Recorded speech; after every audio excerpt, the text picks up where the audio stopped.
What's up, everybody? Welcome in. It's your boy Cat in the Hat with the AFCEASTIEBOYS, and we got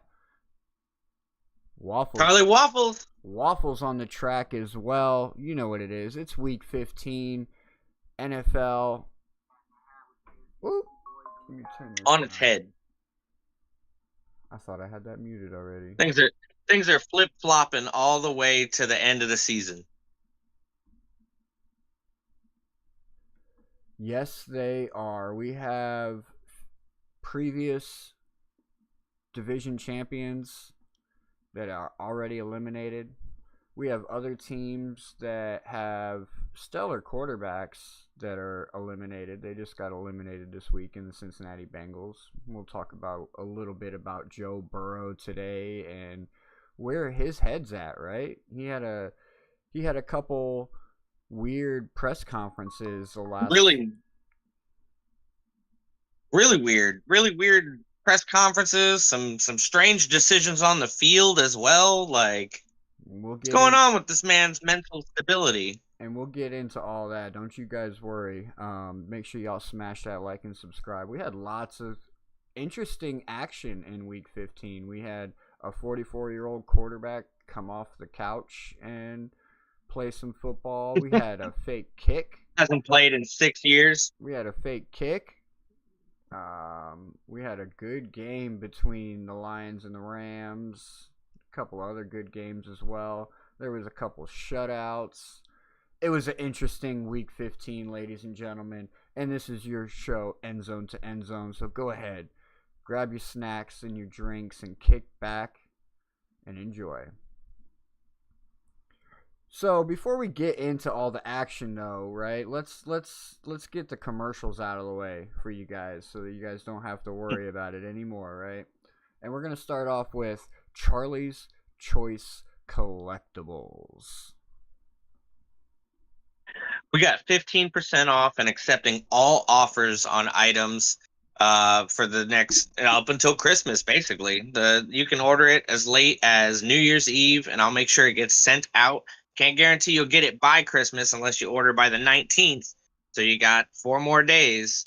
But the 19th is like cutoff for making it to you before Christmas Eve so that you can get that thing wrapped and under the tree without your little kiddos knowing about it. Yes, sir. So make sure y'all go check out our profile page and hit that link and go check out that store. It's got all kinds of cool stuff for the football fan and non-football fans alike. And while you're there checking that link out, you'll see a couple other links on our page. One being the Discord. That's a very important link, ladies and gentlemen. Very, very important link for your key to the AFCEASTIEBOYS. It's basically 24/7 access to the AFCEASTIEBOYS community, where we're trying to build a community of football fans alike. Talk sports, go through parlays, try to win some money. And it's also how you get up onto the shows with us. You know, when we have it open for the public, we allow people to come up here and talk and speak their mind and go through football shenanigans with us. That's how you do it. You want to be plugged in. It's also the place where you're going to need to be plugged in if you win a giveaway, which we have lots of giveaways that go on all the time.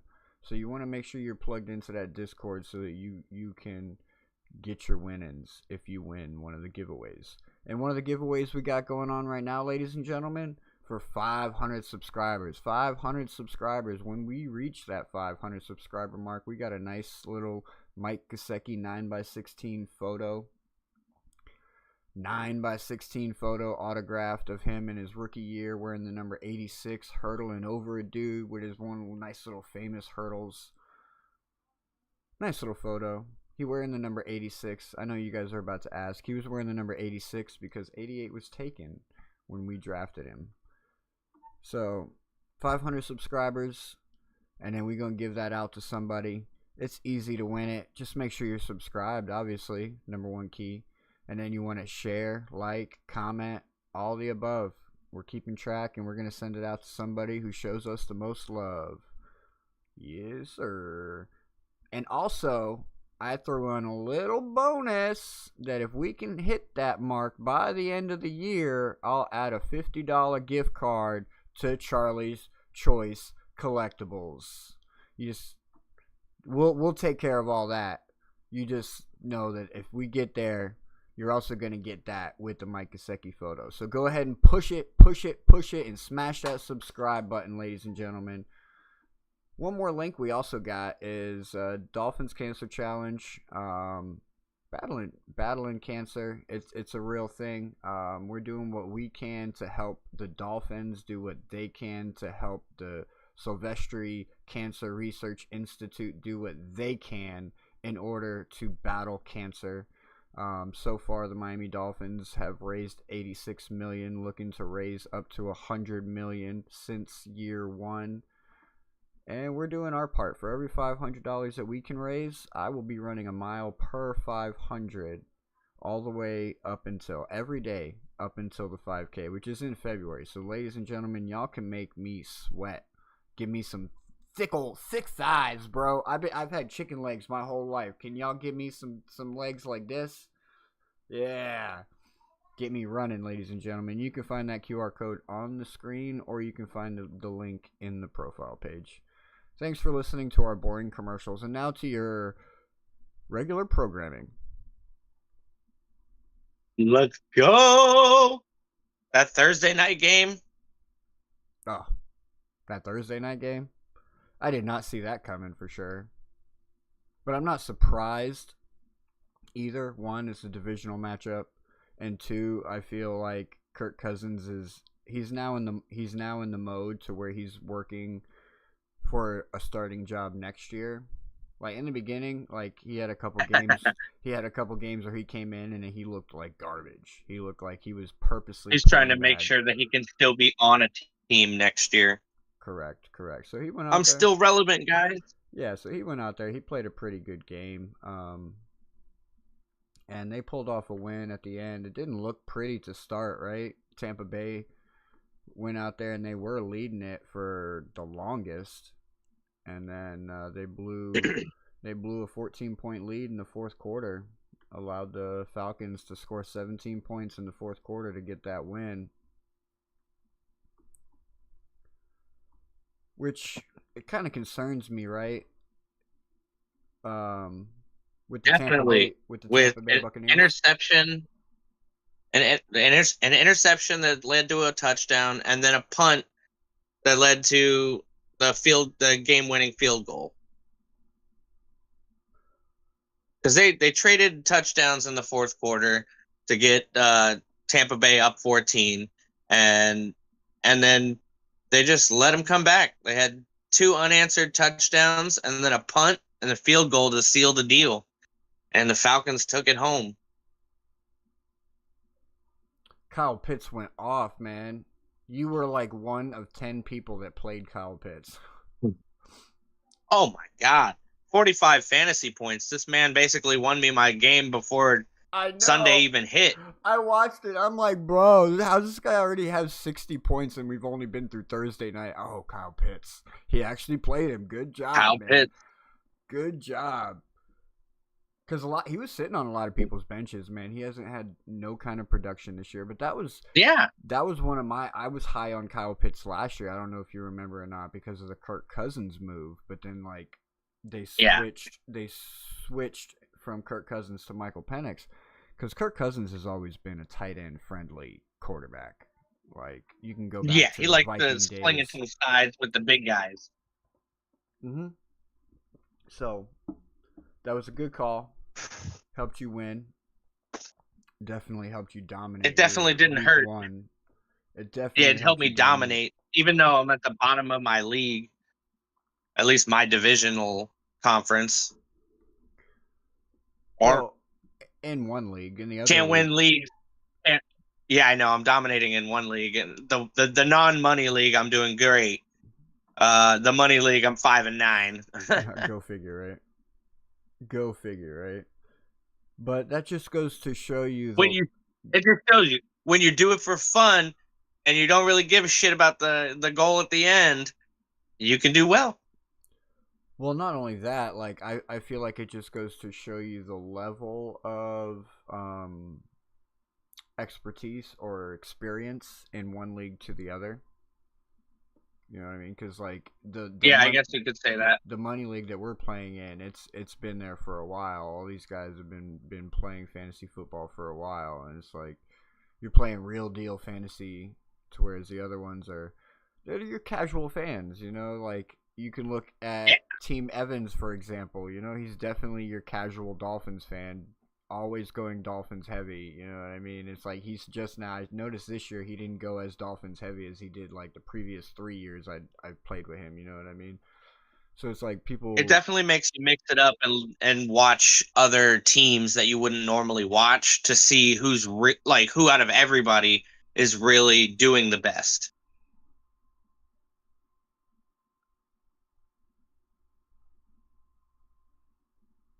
Because you could bring up certain names from certain teams, or even just bring up certain teams and then immediately know the names that you're thinking about on those teams. Like the number one receivers for each team right now, I'm pretty sure is like a lock in everyone's mind. Welcome, welcome, only the real. What's up? What's up, my guy? Welcome, welcome.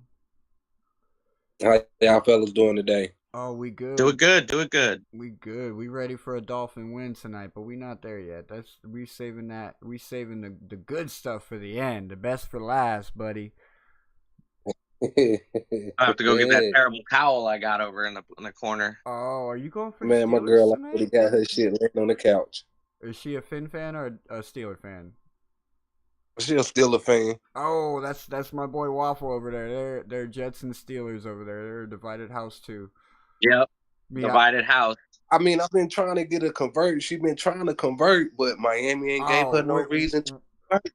Hey, I feel your pain, bro. I'm trying to raise a 6-year-old to be a Dolphin fan, and he's sitting here. He roots for everybody but the Dolphins. That is crazy. Like, who they playing against? I'm gonna root for them. Exactly. Yeah, pretty much. Exactly. That's one of my biggest gripes with this organization right now. He likes rivalry. That's the same reason I became a Jets fan. I'm trying to raise a Dolphin fan, and we're rivalry garbage out there. So before we move on to the 1:00 games, how do you feel about Thursday night's game? Falcons Bucks. Squeaking a win.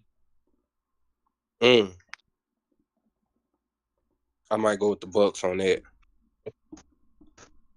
I think everybody did, but the Falcons surprised them and took them 29-28. Yeah, I went with the Bucks on that. Yeah, I was surprised about that. I thought the Bucks were gonna come out with more motivation to win, being that they playoff contention is on the line. Yeah, seeing Baker crumble in the fourth quarter after throwing the interception really kind of just screwed it for them. Yeah. Yeah, I mean, Atlanta ain't had nothing to play for, playing spoiler. That's the one thing about these teams. Playing to keep other people out.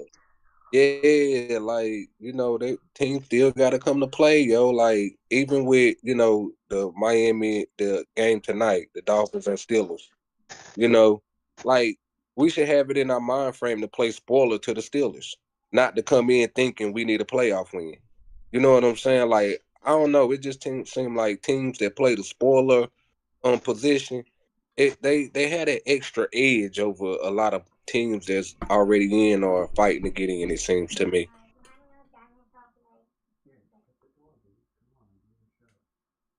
I agree. Some of the teams out there that are like have no chance are just playing with their heart still, while the teams that are in it already basically think they got it made are losing now to these teams that they're still putting out their first string guys and they're coming up short. It's in your room, bro. For real. Oh, I don't know where it is. I don't know what you did with it. Oh, I think my computer just died. Oh no! Yeah. Oh no, what? His computer died. That Buffalo in that New England game? Ooh, boy. Oh, man. Hey, look. We want to jump right to that one? Man. For the 1:00 game? Yeah, that was struck in my mind. That's the one I started watching, like, after, I say probably, like, after the first drive in the third quarter, I switched over to the New England game. and joke of it, the week. it seemed like it was just playoff atmosphere.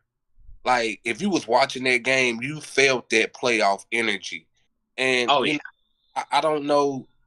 Like I'm looking to see if I feel that same energy tonight with the Dolphins game. Like that's what I'm looking for. You know, can we get that playoff feel now? I done seen some, you know, clips of them practicing it, up there in Pittsburgh, but I mean, you know, that could be for likes and clicks and Yeah, that's shits and giggles. that's I mean, that's what that is. But yeah, it was very interesting, the Patriots Bills game. Like for me, I watched the whole thing from start to finish because it was my game of the week for Watching the sure. Patriots jump out 14-0 was exciting. Don't get me wrong. Yeah, I know. And Drake May was the one that got him their first two touchdowns, running it in. I had to immediately jump and make a video about it because I've been on Drake May's ass all season long, like saying he's not. Oh, yeah. He's not the key. He's not the reason. And then he goes out and he puts up the Patriots 2 rushing touchdowns. 14-0 quick over the Buffalo Bills with 2 rushing touchdowns, and they were nice too. It was like 10, 11-yard rushes. He had to actually like get out to the edge on one, and then like he had a nice little opening through the middle of the field on the other one because like the play had broke down, and like, realizing it like that. Yeah, it was impressive, and I had to make a video. I had to give him his props. I hated doing it like the whole time. I'm like, oh, I hate this. But he did. But at the same time, it didn't mean nothing. It didn't mean nothing that Travion Henderson had 150 yards and 2 rushing touchdowns as well, because at the end of the day, Josh Allen turned it on. Came out late. I mean, now I ain't gonna say nothing because in the moment it was everything, and I think reason why people ain't been really on Drake May like that is because he quiet good. He quiet good. Like I'm talking about Tom Brady quiet good. I was just about to say, it's kind of like how Tom Brady was. Yeah, and I mean, sits on the bench, pulls out the tablet, and starts analyzing the next drive. Yep. Like, you want to be out of a quarterback. You know what I'm saying? You hear me? And point out one more thing too. Here's your joke of the week. Now, hold on. Did y'all see a 44-year-old play? I'll be right back. Did y'all see that 44-year-old get down? Tell me he did not look back there. Seeing Phillip Rivers play was so funny. It was, but it just I ain't gonna say it enlightened me. I hope it enlightened a lot of other people that was watching the game. Phillip Rivers looked better than Tua back there off of a week work for practice. Now, for him to say he'd like to see people sitting on the couch eating chips, come and do it. Phillip Rivers just did. Yeah, Phillip Rivers just showed him it can be done. Because was he not sitting on the couch probably 2-3 weeks ago? Easily. Sitting on the couch, watching one of the games on Sunday, like, oh, man, Daniel Jones just got injured bad. I wonder if they need a quarterback. Man, he came out there with that dad bod. Bro, I bet he called him up, too, and was like, hey, I'll come back if you want me. Matthew Stafford just passed me in yardage for his career, so I got to get that back. Thanks. Now, I know Cam Newton mad. Oh, he's definitely mad. Man, yo, if this doesn't speak to... See, this is why, like, I love mobile quarterbacks. But the knock about mobile quarterbacks is the accuracy. And that's the only thing that held Cam Newton back is his accuracy. If he could have been a little bit better, he'd probably still be... I wouldn't say maybe a starter, but he'd still be a backup in the league rather than just an announcer. Yeah, he was an analyst. Oh, and he got pissed too. I know they went and got Phillip Rivers. Yeah, that's his style of play, yo. Like his style of play is too off script. Like I look at most quarterbacks like that, but no, the style of play it does hurt them in the end. You know. So did we move? Are we still on the Buffalo game? I'm here alone with my kids, so my son's like really wanting Yeah. to be on here, but he's not wanting to talk football. So it's like, dude, you gotta go find something to do. He wants to do the joke of the day. Yeah. It's like, dude, I already put out the joke of the day. Don't worry. I brought up the Phillip Rivers. Oh, okay. You brought up the Phillip Rivers. I was thinking that's where the Cam Newton talk was coming from. Yeah. Yeah. But see, I brought up Phillip Rivers thinking about Tua. I know you're so Dolphin centric. You got it.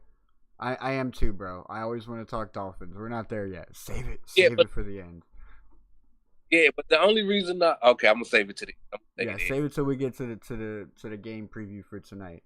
But yeah, so the Buffalo Bills do hell of a comeback and end up beating the New England Patriots 35-31, keeping the AFC East open, right? The AFC East isn't and I'm pretty sure that was a fourth quarter comeback, right? So that's the second fourth quarter comeback. I mean, technically, if you want to look at it like play by play or stat by stat, it's technically a second half comeback. Like the Patriots collapsed in the second half because they only scored 7 points in the second half to the Buffalo Bills 28. And yeah. A lot of that came from Josh Allen on the ground and James Cook on the ground. James Cook had 107 yards on 22 carries with 2 touchdowns, and Josh Allen also had 11 carries for 48 yards.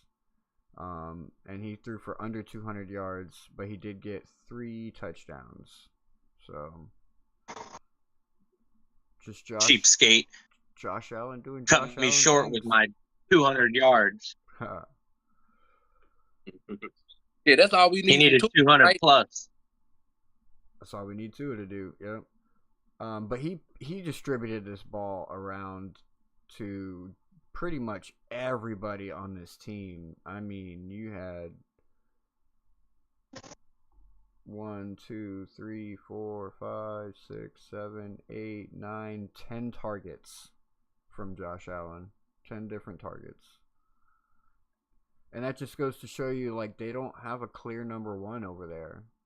They really don't have a clear number 1 over there, because if they did, this target share would be way more spread out, and we'll see if that's going to help them or hurt them as far as playoff time comes, because they're going to make it in. With that win, they're getting in. Like, there's no way around it.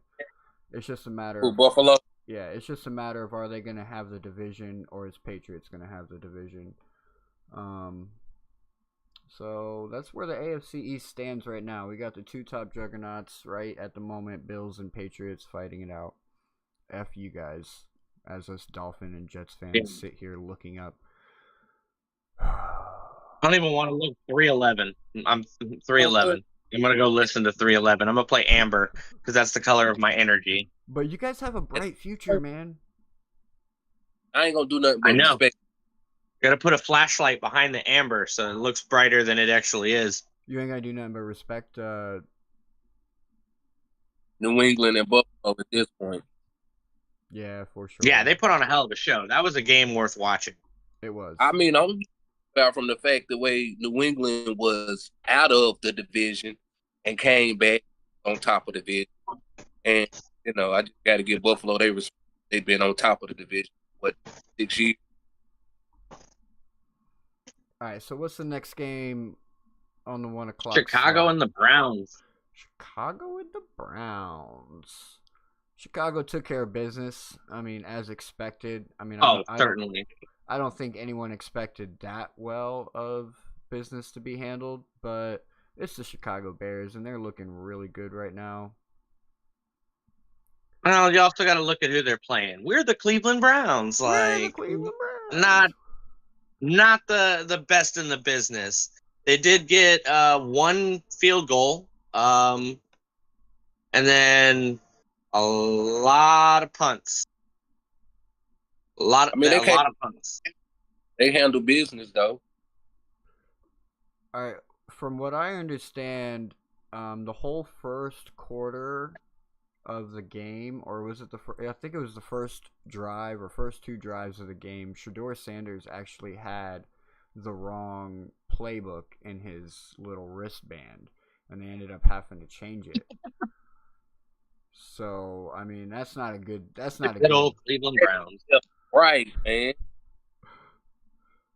So you're already not starting off good. Yeah. They started off the first quarter with 2 punts. The second quarter with 3 punts. Come out the third quarter, 1 more punt, a field goal. They got an interception, another interception, and then the fourth quarter, I'm assuming some more punts. Yep, another punt, another interception, and then a turnover on downs. Look, that one interception that Jerry Jeudy bum butt dropped. Like, I'm completely done with Jerry Jeudy, yo. I had a little hope for him, but after that, yo, Shador put it in the perfect spot, and Jerry Jeudy just handed it to the defender, yo. Like, he just handed it to him. That can't do that. Okay, yeah, I see it right here. The second interception of the game. It was a deep right intended for Jeudy and then intercepted by Johnson for a touchback. So that could have been a touchdown. Yes. All he had to do was just hold on to it. Like, Shador put it in the pocket. Like, the interception was the defender did not get his hands on the ball. It failed in Jerry Jeudy's lap. And then Jerry Jeudy just handed it off to him. I was like, I'll take that. We've seen a couple of those this year from various players. Like Jalen Waddle did something like that too in a big crucial moment. I remember where he like bobbled it around and then literally like it looked like he tossed it to the opposing team. There was also one on a Thursday night game between Arizona and Seattle where it was kind of a similar situation where he kind of like grabs it and catches it in his belly, but then like somehow it pops up into the air. Oh. And the other guy gets it. And it's like, I'm just going to look away at that moment. But yeah, the Chicago Bears have a pretty good performance against a not good team, but it was a good defense, right? So it's like the fact that they put up 31 points on this defense is really, that's the impressive part, in my opinion. Because if you go back and look at some of the previous Cleveland Brown games, they don't allow more than 24 points typically. Yeah, that defense, yeah, they normally try to hold up. It's pretty well, Myles Garrett's a good player, and he's kind of holding it together all on his own, basically. Yeah, I agree with that. Yeah, but he knew that. He knew that when he accepted the money with the Cleveland Browns, because he could have went anywhere he wanted. He literally could have went anywhere that he wanted to go. He could have been in Green Bay instead of Micah Parsons if he wanted to be. Man, you know, so Micah Parsons. But I do believe that the Cleveland Browns kind of led him on like with a string, because like he wanted to be in Cleveland, but they didn't have quarterback situations worked out, and I'm guessing they led him along on a string, and that's why they drafted all the quarterbacks they did in the draft, because they were trying to. We're gonna give a good show of offense this year, I promise. Yeah, they were trying to appease Myles Garrett. We're not gonna punt as much. Well, it's just not working. Not working, but maybe next year they'll have it figured out. You know, you got 3 rookie quarterbacks. What the fuck do you expect to happen? Like, and you're using all 3 of them too. It's like you haven't given any one of them like really a full reign. And then don't forget, this offseason, Deshaun Watson's going to be ready to play next year. Here we go. Everybody need to come up off that guy. They do need to come up off of him. Yeah, he's been on the back burner. Don't be surprised if you see Deshaun Watson in a Kansas City Chiefs uniform next year.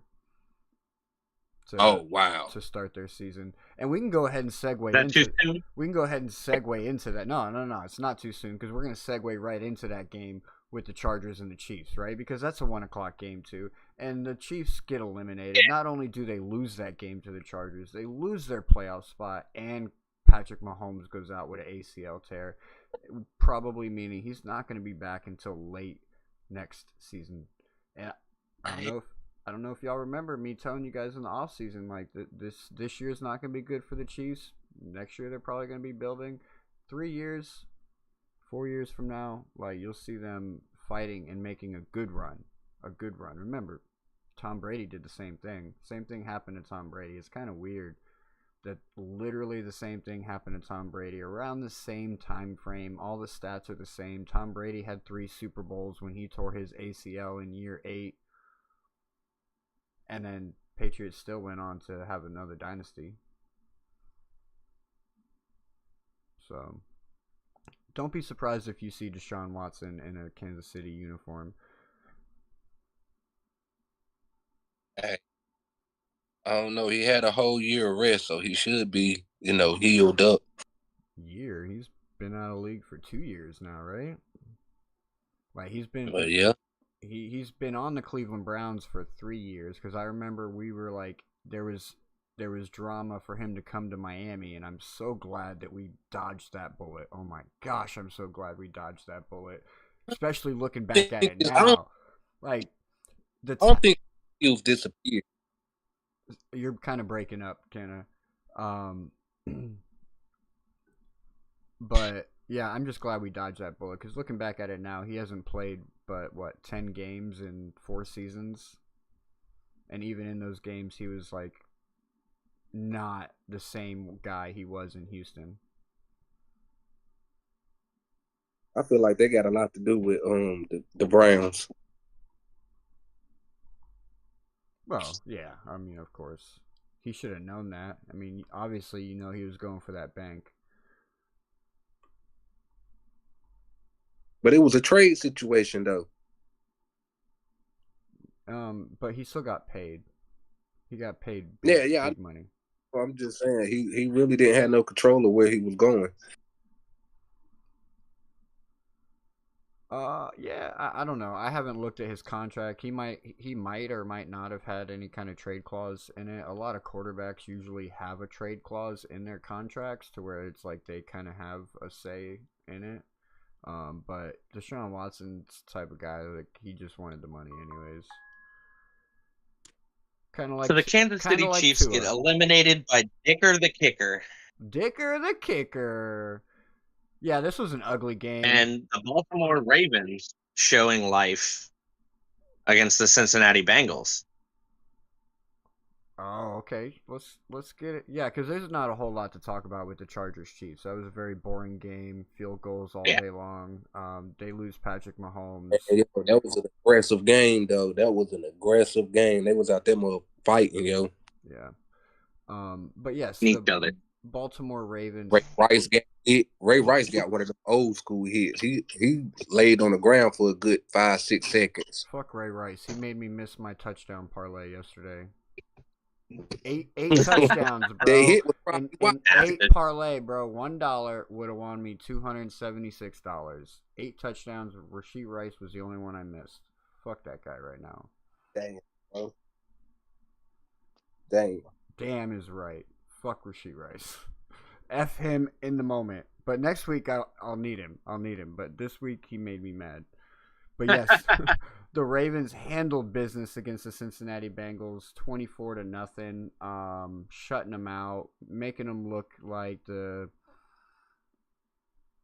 team they were without Joe Burrow. And then Joe Burrow comes out and makes a statement saying that any team that he was playing for yesterday would have lost that game. And the week before, he said he doesn't even know if he's enjoying playing football anymore. So, kind of shows in their performance yesterday, right? Yeah, I'd say so, with multiple turnovers on downs. Yeah. I mean, I think they hit that wall like we probably hit. Well, Joe Burrow is just getting, like, rocked and socked and knocked all over the place, man. It's like he's in a boxing match with both his hands tied behind his back. Well, what this Joe Burrow 4th or 5th year, right? Same as Tua. Same draft. Yeah. Remember, because So people were saying we should have got Burrow. yeah. So yeah, this about his 6 years. So I mean, yeah, man, Joe Burrow, he burnt out in Cincinnati. They don't burnt him out. Ain't this about around the same time where Andy Dalton was burnt out of Cincinnati too because they didn't want to build around him the same way they did Carson Palmer. Mm-hmm. I mean, that organization got a history of that. Yeah, it just seems bad teams just stay bad, even despite having great talent. Because having a guy like Joe Mm-hmm. Burrow and Jamar Chase on the same team together, and then you still throw in T. Higgins, like there's no reason you should be 4-10 right now. You guys should be looking definitely in the playoff picture. Well, I ain't gonna say that. I will say there's no reason they should have put up a goose egg yesterday. I will say that with all that offense today. Now I do understand that their defense has took a significant hit by paying Jamar Chase and T. Higgins. Now that's the problem right there. They wanted to pay them receivers and forgetting about defense. Yeah, it definitely doesn't help a situation when you're forced to put up 40 points in order to win because your defense is giving up 30 to 35 points on any given Sunday.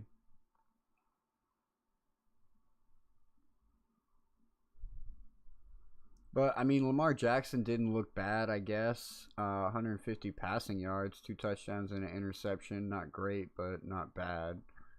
Let's look at what Yeah. he got rushing. Look at his amount of throws 12. compared to Burrow. Derrick Henry took over this game, didn't Yeah. Eight complete on 12 attempts for 12 150 attempts. yards. Crazy. 12 attempts. Well, Joe Burrow threw 39 times, completing 25 of them. he? That explains what I was talking about right there. That explains it right there. You put all that money in them receivers, and you is putting the ball in the hands of your playmaker, which is Joe Burrow, to make plays, and y'all still put up a goose egg. Yeah. Well, I mean, It's just a crazy stat. It just shows that the Ravens defense is there, and when they get to the red zone, they pull them out of it. yeah, because they had quite a few runs too. They had 27, 2 interceptions and 27 three runs and as well. 3 sacks. They just weren't able to seal the deal. And Joe Burrow has a bunch of question marks around him right now. Cincinnati Bengals are probably exploring the options of getting a quarterback in the draft or figuring that out because at the moment it looks like Joe Burrow might not play next year, especially if they keep playing him the rest of this year. In my opinion, they probably should just let him sit and be like, look, man, look, we know you have some feelings going on right now. Why don't you take the rest of the season off? Go find yourself. Figure out what you want to do. We got a guy. I mean, it's not like we're getting into the playoffs anyways, so it's like just go be you, go live some life, and then we'll cover this. We'll reevaluate this in the off season. You know what I mean? We'll reevaluate this sometime in March and see where your head's at. And then that way we know if we need to draft a quarterback this year or not. That's what they need to do. Yeah, it's now they don't took themselves out of the playoffs, especially now. Yeah, 4-10. There's no way you're getting in. Like 8-9 was going to be a stretch, and that's only because your division is so close that if either Steelers or Ravens were to lose out, you would get in just based on that. Yeah. But now there's no chance of it. So if they cared about Joe Burrow and they wanted to show this guy that he could still do it and they cared about their future, they would sit him, let him rest the rest of the season. Don't worry about suiting up and playing. Why don't you can come to the games, like we're not saying stay home, come to the games, enjoy the environment, like try and live your high school days, go back to high school when you enjoyed playing the game, because right now to me it seems like he's not enjoying it. I would trade either T. Higgins or Jamar Chase. I think it would be T. Higgins because I think the I would trade either. Yeah. It don't Yeah, matter. because they just gave Pace all that money. There's no reason to get rid of him this early. He's not the problem. No, it's not. It's not trading them because they're a problem. It's more of trading because you need more. You need more around him. other players' positions. You know what I'm saying? Like Yeah. might not need nobody on offense at this moment, but we do need to get this defense right. Yeah, like the fact that they couldn't pay Trey Hendrickson was a big testament to their defense. And then we move on to another shutout between the Eagles and the Raiders. Again, not surprising. Raiders. Not surprising at all. Barkley doing Barkley things. I was about to say that could be a game we could skip. Yeah, I mean we're not going to spend a whole lot of time here. The Raiders are the Raiders, 2-12. Kenny Pickett rolling out there, not even throwing for 75 yards. I think that's the biggest highlight. I should have made him the joke of the day. Kenny Pickett. Yeah. 25 passes, 15 completions, 64 yards, and an interception. That's just hey. That's just embarrassing. Phillip Rivers came and did what he said that he want to see a player do. He came in the game off of a week's worth of practice from sitting on the couch eating potato chips and played.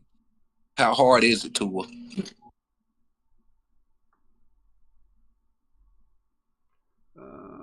Yeah.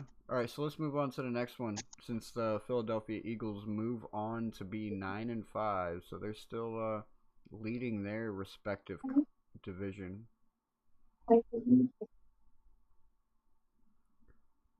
We could jump to the Arizona Houston spectacle. Yep, Texans 40-20. Texans get the win there over the Arizona Cardinals. I had actually called for the Cardinals to get the win here. I thought they were going to come out and just somehow surprise the Houston Texans defense, but that was not the case. CJ. I mean, don't get me wrong. Brissett was slinging it. 27 completions on 40 attempts for 249 yards, 3 touchdowns, an interception, but he also got sacked twice. Wasn't Hat in the Hat, was you on the Pete channel when he went on a few nights ago with Cutler? Okay, and Cutler was breaking down, the Houston Texas defense. And the way he was breaking it down, he was basically saying like the Houston Texas ones that's going to be in the bowl because their defense playing to that caliber where defense need to be playing. You get what I'm saying? Yeah, no, the Houston Texans defense is clearly the number one in the league. My question with the Texans was always their offense because they don't have a real running game, right? And they lost Woody Marks yesterday. So now they're down to their 4th string running back because Joe Mixon, he was but this man put up some numbers though.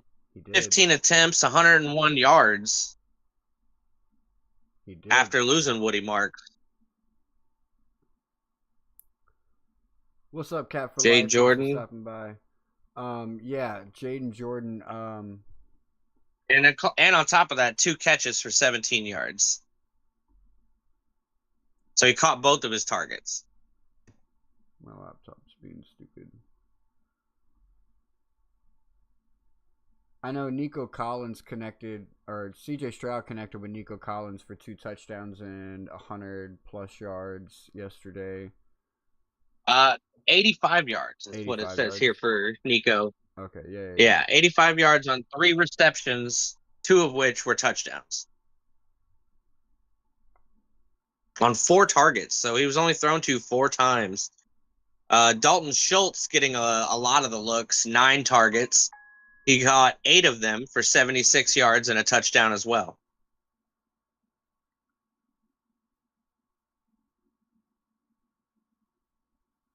Let me pull it up. I was going to say over that game. That was a game that I went, and that was a blowout. Yeah, it definitely didn't. It started strong, and Houston just kept the game strong the entire time. Yeah, they play. They trying to get they getting play. They playoff ready. Yeah, they started with a 17-point lead, and then just kept the lead the entirety of the game,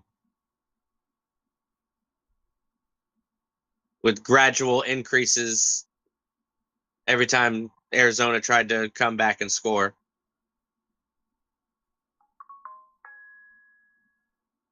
But we saw on the other side of the ball, sorry, it's the losing side of the ball, but we did see Trey McBride being one of those generational tight ends, man. 12 receptions, 134 yards, and 2 touchdowns. That's why I'm hell bent on us grabbing a tight end in the first round this year, man. Mm.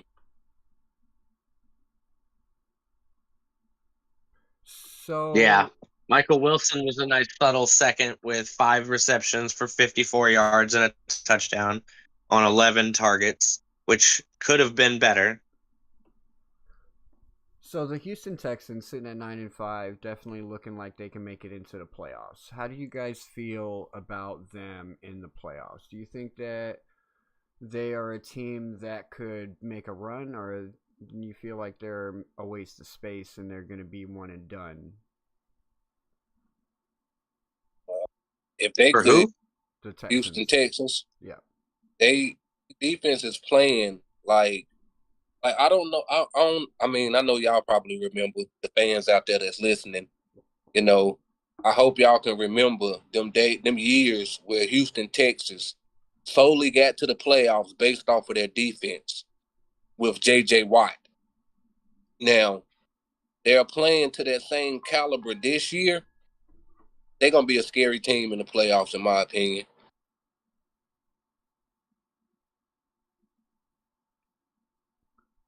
I feel like C.J. Stroud, he trying to turn the corner. You know, he making plays when need be, and that defense stepping up when need be. So I think they're gonna be a scary team in the playoffs this year. They might be the sleeper. They could. With a number one defense. They could be, and in my opinion, it's gonna. Their running back room is probably gonna be the make or break deal there. Maybe they found a stud in this fourth string running back they had to resort to after losing Nick Chubb and Woody Marks. Got Joe Mixon, right? And that's They how still it have works. Joe Mixon, yeah. Yeah, if Joe Mixon can average 50 to 65 yards for C.J. Stroud and get key first downs, I think they're gonna be good. And I think Joe Mixon is supposed to be back by the playoffs. Like he's supposed to be ready to come back like week 17 or 18. So that is going to be scary. I did not know he was hurt. I thought he was playing. Nah, he's been hurt all season. He got hurt in training camp. I did a season long draft way too early, and I actually drafted him because he was gonna be if he would have ran through this season, he was gonna be a top 3 running back. But unfortunately, he got hurt and he's out. He's been out for the whole season. It's been Nick Chubb and Woody Marks. Yeah, between them two running backs, they could average, 60 to 65 yards and get some key first downs. I think Houston will be just fine. Yeah. The passing game is good enough. Yeah, that's what I'm saying. They get some key first down for CJ to, at least try to draw the defense attention. It'll help CJ Stroud already because, he got a pretty strong arm. He can hit some tight windows. How do you feel about the Texans Waffles? I just made a comment about it actually on the chat. Woody Marks wasn't bad, but Chubbs was always a red zone touchdown thief. So it was like you couldn't really bet on them fantasy-wise in this committee of 2 they had, because one would every week you would try with one, you'd have to have both of them, and that's just a waste of a slot in your fantasy lineup. But with this new guy coming back, if Mixon can come back in the playoffs, it would be exciting for Houston. It would give them more opportunity to make CJ Stroud look good with the team that he has around him already. And they could definitely be a playoff contender with the defense that they got. Yeah, defense wins championships. It's written everywhere, all over the NFL, NBA, and anything that requires offense and defense. Do you guys want to talk about the Commanders Giants? Or, I mean, neither one of these teams are playoff teams. There wasn't really a whole lot that went on during that game either, except for like a high school play at the end where with an interception that happened. Yeah, New York lost their steam when Cam Scatterboo got hurt. They lost a lot of steam when he went down. Yeah, for sure. Agreed. They were looking good. They were looking good too with the Dart Scatterbo combination going on there. The energy that those two rookies brought into that place. The young energy. Yeah, the young energy they brought into that place was exciting. It's gonna be interesting to watch them next year, for sure. But this year they're out of it. So are the Commanders. Both of them suffered bad quarterback injuries, and I think the Commanders are sitting in the same kind of situation that the Cincinnati Bengals are sitting in with their quarterback, their young quarterback that they should not be using anymore this season. And hopefully it's Marcus Mariota the rest of the way out. And then we had one more 1 o'clock game, and this was like another blowout. I mean, this is... Look at him look at me like that. Look at him look at me like that. We have to talk about it too because there's a playoff contender on the other side of the ball, right? There was another blowout. There's been a lot of blowouts. The damn Jacksonville Jaguars looking like a top tier playoff transpiring team. The Jets sure know how to make Trevor Lawrence look good. That boy. They jumped out to a 14-point lead in the first quarter. I looked up, saw the score, the highlight on Red Zone, and was like, "Yep, sounds about right," and just continued working because I was like, "I'm gonna be obnoxiously annoyed by this game one way or another." Jets did come back in the first quarter and score 1 touchdown, giving a little bit of hope to an already shattered heart. But then immediately in the second quarter, Jacksonville again touchdown to take a 21-7 lead. Jets kick a field goal, make it 10-21, feeling like there's still some kind of heart left in them. They can still win. And then another field goal and a touchdown from Jacksonville seals out the second half, or seals out the first half, leaving it 10-31 at halftime. And it was just disheartening. Of course, you don't want to see your guys go out there and look bad, especially when we were starting our rookie Brady Cook. He did end up getting, his first touchdown. His parents were there to see it. It was an emotional moment for them, followed by a very emotional moment for him at the end of the game when they lost by what they lost by. I believe he was, quote unquote, wiping tears away at one point. I don't know if it was happiness that he got to start an NFL game or sadness that his first NFL game started with a loss. A bad loss too, but I gotta give it to bad. I gotta give it to Trevor Lawrence and ETN. They won me some money yesterday on DraftKings. I did make a DFS lineup pretty much around the two of those, and the two of them lit it up and won me some money. Yeah. So that's always good. Make sure y'all smash that like and subscribe and join our Discord so that you get plugged into these DFS and these parlays. We swing for the fences, but we don't bet a lot of money. So you can win the lottery. It's like playing the lottery, ladies and gentlemen. Every once in a while, we'll put Trevor Lawrence out there for picked apart the defense. He did. 5 touchdowns. ETN got 3 touchdowns. Yeah. I like Jacksonville is doing with Trevor Lawrence. You know, his first couple of years was iffy. You know, we was wondering about him. You know, they went and found some help for the young guy, and right now, Trevor Lawrence is looking like he's here to stay. You know, that was even though he went up against a dreadful Jets paper planes team, he still came and did what he was supposed to do. Though he came, he got the W.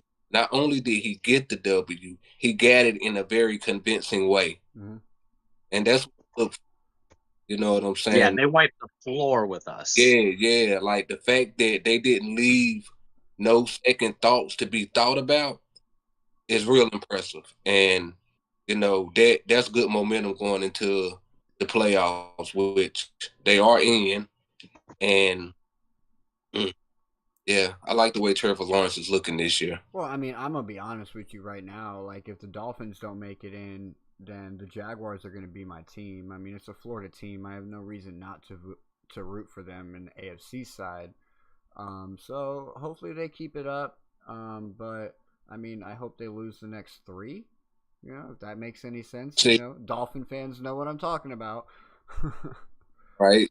See, this is what, like, I ain't gonna say if, since Miami is not making the playoffs, if the Panthers get in, I'm gonna be supporting the Panthers, even though I know they might not go. But you know, that's just the home. I mean, that's a good segue, Kenna. That's a great segue because that's the first game we're going to talk about on the 4 o'clock slate, right? The Panthers losing to the Saints, and they gained the lead in their division Thursday night, and they lost it Sunday afternoon. Can't be doing that, Panthers. And knowing that you still have to face the Tampa Bay Buccaneers 2 times before the end of the season. Well, see, they can come back. They're all tied up 7-7. Yeah, they can win the division with that. But I just want to point out what I was saying earlier about the team that's playing spoiler. Now, the Saints, they beat the Bucs last week, turned around and beat the Panthers. This is what I'm saying about spoiler teams. This is why after getting rid of Rashid. Yeah, this is why I commend Jacksonville for going into the paper planes and taking their engine out and just destroying the muffler. You know what I'm saying? Just I get it. We're grounded. You're grounded. Like, we're rubbing dirt on it. But see, that's what you do. You don't let teams that's not making it dictate a record or a win or a loss on your record. You don't let teams that's not making it dictate a loss on your record. Yeah, agreed. You should be if you're a playoff. You play team, like you're playing in the playoffs as like a practice. You know what I mean? Practice playoff. This is a real game. We're live. We're here to win. We're here to score as many points as possible. Fuck Vegas. We're here to take it all. Especially this season too. Every team's mentality, every single game. So I hate it when they knee at the end of the game. Fuck that. Run it down their throats and score again. So did either of y'all pick the Saints? No. Hell no. No. You did? I did. Go back and check my Week 15 prediction video. And if we get, I'll take your word for it. I believe you. I don't gotta check the facts, motherfucker. You're an honest man. But then again, you know what I'm saying? I must put it like this: that is a division game. Mm-hmm. Yeah, that is a game. I always go through them with a fine-tooth comb, bro. Yeah, no matter what your record is, when you playing a division opponent, you come to play. Mm-hmm. But the Saints win 20-17. Panthers are fighting for their playoff spot. The Panthers are in the Bucs. The Panthers and the Bucs are in the exact same spot right now. If either of them sweep the other, they're getting into the playoffs. And we in the middle of that. too. And we in the middle of it, right? Chris Berman already pointed that out. Like, we in the middle of that drama, yo. Like, we gonna see the best from both of them teams, yo. Like, well, we don't play the Panthers again. We play the Bucks. we already know the Panthers. Yeah, we so already played the I mean, Panthers. but they smacked us. So and Like, you. And you know the Bucks are bad coming off of a loss from this week. And you know what makes that Tampa Bay Buccaneer game even more worse, right? The fact that the Panthers did beat us. So let's say the Tampa Bay Buccaneers lose to the Panthers next week. All right, now they're tied, and they're tied with the same record.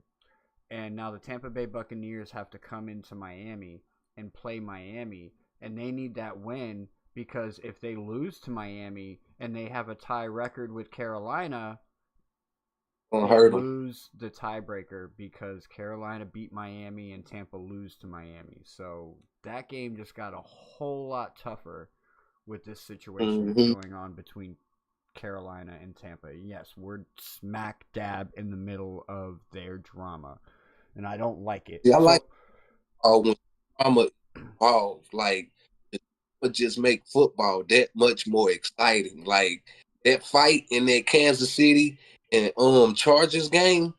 Trust and believe. The only reason why it got like that is because it had playoff implications on it. Yeah, and that was the first time for Kansas. That was the first time the Chiefs got swept by the Chargers since Patrick Mahomes has entered the league. You see what I'm saying? It was a lot of like that's what I like watching the football, and that's the type of football I don't think Tua can't do it. Colts and Seahawks. We saw Phillip Rivers come off the bench. You already talked about this. We saw Phillip Rivers come off the couch from last week and enter this game and get the start. And from what I understand, he didn't do too bad. He didn't do too bad. It was his receivers that failed him. And which kind of concerns me because they do have some decent receivers over there. We already lost to them once. We got lit up, and granted, it was Danny Dimes. But if they can keep Phillip Rivers upright and he gets another week of practice time with these guys, that chemistry is going to get filled in, and they're not going to be off sync next week. They're not going to be off sync 2 weeks from now. They're not going to be off sync once the playoffs roll around. So Phillip Rivers, I'll put once he get rid of that dad bod. He got to get rid of that dad bod, though. He definitely got that dad bod going on, huh? And tell me, Phillip Rivers with a dad bod, tell me he was not more mobile than Tua. It's crazy. That's sad. That is I don't know what we're looking at with this dude, but this dude should have been out the door yesterday. Put Quinn Ewers in, put Zach Wilson in. We're gonna get way more better athleticism movement with them two guys than we ever doing with Tua just sitting in the pocket being a statue. Tom Brady figured out he couldn't be no statue no more. His slow ass got to move and long ass legs. So with that loss, the Indianapolis Colts fall to 8-6. They're slowly losing their division. So Phillip Rivers needs to figure it out. I just want to add that Phillip Rivers added the first touchdown he's had in 6 or 7 years to his career record in, the second quarter right before the end of the half. I just want to throw that in there because I believe, if I'm not mistaken, that was the only touchdown scored in this entire game was Phillip Rivers to Josh Downs for 8 yards. And Phillip Rivers was actually supposed to be in the Hall of Fame ballot this next year, but now that he started a game, he has to wait until he retires again and then go through the whole 4-year process. But I don't think he would have got accepted anyways. He didn't have any kind of real. He wants to be. That's why he's like, I'll come back. That's why he came back. Yep. See, that's what I brought up about Aaron Rodgers in Pittsburgh situation too. I remember you saying that. I was actually re-listening to that today. Aaron Rodgers if he think padding his stats is going to get him a Hall of Fame ballot, then he's not getting in, bro. The way that he can get in right now is if he take Pittsburgh and he win a Super Bowl with them. That will help his ballot like a mud. That is exactly why Phillip Rivers came back, because he know he got a chance with these coaches and get into the playoffs if he can get together. If he can get together and try to rewind the clock back for, I say, maybe 3 years. Year 7 or 8, Phillip Rivers in chart with San Diego, they might be. No way. Well, now they're sitting third in their division, so it's like they gotta hope that Houston falls apart and Jacksonville falls apart in the rest of the season. Otherwise, it's not gonna matter that Phillip Rivers came back to try. He's gonna end up watching the playoffs on the couch that he was sitting on 3 weeks ago. That is a fact. But if he can get in sync with Tyler Warren, we could see a nasty Colts team. Because I don't know if any of y'all remember Phillip Rivers and Antonio Gates, but they actually hold the record for most touchdowns between a quarterback and a tight end, tied right there with Tom Brady and Rob Gronkowski. It's ridiculous. So if he can get connected with Tyler Warren and they can get on in sync, they could end up being scary. But I think on the other side of the ball, like, they did end up losing this game, a field goal win at the end from the Seattle Seahawks. But from what I've seen, Sam Darnold is already starting to collapse. Just like he did last year, he's already starting to collapse. That playoff pressure is getting to him. Yes, they're 11-3, they're getting in, but his performance from week 1 through 15 is nothing, or 1 through 12 is nothing like it's been the last 3 weeks. And we saw this last year with the Minnesota Vikings. They were leading their division. The last 4 games of the season, he collapses. He falls apart. They lose the division. They end up having to play wild card instead of having number 1 seed, because they were fighting for number 1 seed. I don't know if y'all remember it or not. They were fighting for number 1 seed. Well, I mean, we can kind of think about it, but look, bro, the only bad thing that he did do was not throw a touchdown. He was 22 for 36, 271, no touchdowns, no interceptions. Yeah, but let me ask you, Kenna, are you gonna win a game with 18 points in the wild card? I mean, playing against depends on how strong your defense is. Playing against a non-44-year-old quarterback. Like, I understand what you're saying, 100. But I will say this: this is the formula to winning with him. A low-scoring game. No, I mean, I get it. I totally get it, but that's not the formula to win the Super Bowl. We'll see how they play the Rams this week, because they're going to be forced to put up 24-plus points. From what I'm seeing from the game recap, Darnold didn't do bad. He got him into the red zone multiple times, but once they got there, they were not able to push it in with Walker or Charbonnet, which left them with no other choice but to kick that field goal. At least the first 2. There's 2 other ones where Darnold gets incomplete passes right before, but those are right before the end of quarter, right before the end of the game, right before the end of the half. So, I mean, he marched down the field pretty well, just they weren't able to push it in the red zone, which led to 6 field goals on the foot of Myers, my kicker. Yeah, buddy. So just 3 of them with touchdowns. Yeah, they just need to learn how to close, it looks like. But, again, that's playing a tough Colts defense. All right, so we got Lions, Rams, Packers, Broncos, 49ers, Titans left on the 4 o'clock slate. I'm going to go grab a smoke and check on my kiddos. Y'all go ahead and run away with it. Ooh, which one do you want to talk about? I'm already on this Rams game. I've been waiting to talk about this one. All right, let's jump into it. Detroit versus LA. Yeah, I mean, I look at the way Jared Goff, Amon St. Brown had 13 receptions. So it was a lot of quick passes. It seemed like 13 receptions for 164 yards. His longest was 52.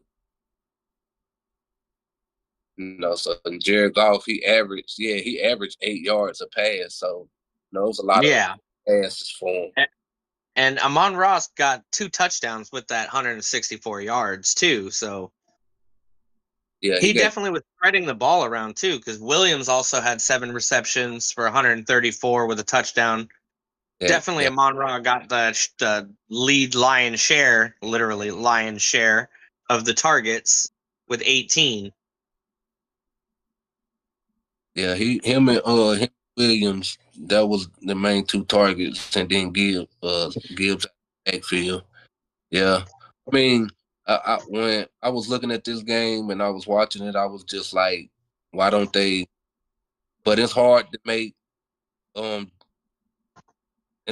Jared Goff get off of.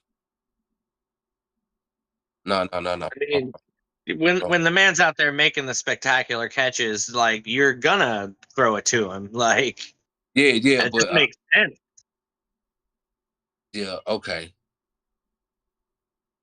My fault. I got a little backwards because I got to thinking about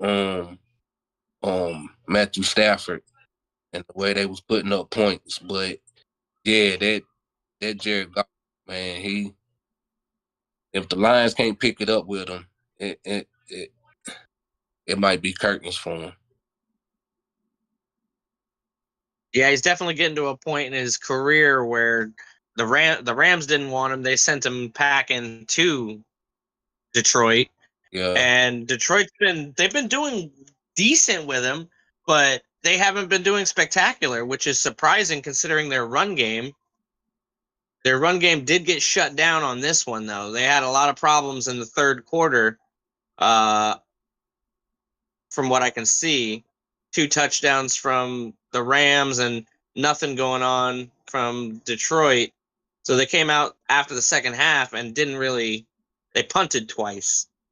Yeah. Yeah. Which I guess is more of a testament to the Rams defense than anything. Well, what I always harp on, coming into the third quarter, if you cannot score in the third quarter, it's us losing the game. Yeah, it's definitely sus. And they was held to a goose egg while Rams put up 17. And one more touchdown in the fourth quarter didn't do nothing but just guarantee that win, because that's when Detroit put up 10. That pretty much sealed the deal at 27-41. Yeah. Because then at that point they could let their secondaries go out there and just play cover 2 defense. And even if they score 1 touchdown, it's not going to matter. They're not going to have enough time to get the ball back. Yeah. But, all of these teams, this game wasn't nothing but just one play away from it being different. You know what I'm saying? Because, they still only lost by a touchdown, even though they didn't score in the third. They still lost by a touchdown. So, with some funny laterals at the end of the game, too, to try. Yeah. They was fighting. So, the Rams, they jumped on top. Nah, they lost the league in the second quarter. Yeah. They jumped the third. They lost the league in the second quarter. So Detroit had them coming in after halftime. Detroit had them. Yeah. And the Rams turned it on after the half. Mm-hmm. That was a good adjustment. Oh, yeah. Whatever they said in the locker room totally worked. That's for sure. Matt Stafford was in there talking about, hey, you guys, you need to fucking tighten up. I'm supposed to be MVP. We got to show these motherfuckers what's up. Yeah. Matt Stafford with 368 yards, 2 touchdowns, 1 inner, 1 INT. No joke. And Matt Stafford's definitely still like in contention for MVP, and in my opinion, from his performance thus far this year. I mean, he did 3 games where he scored 4 touchdowns each game in a row consistently.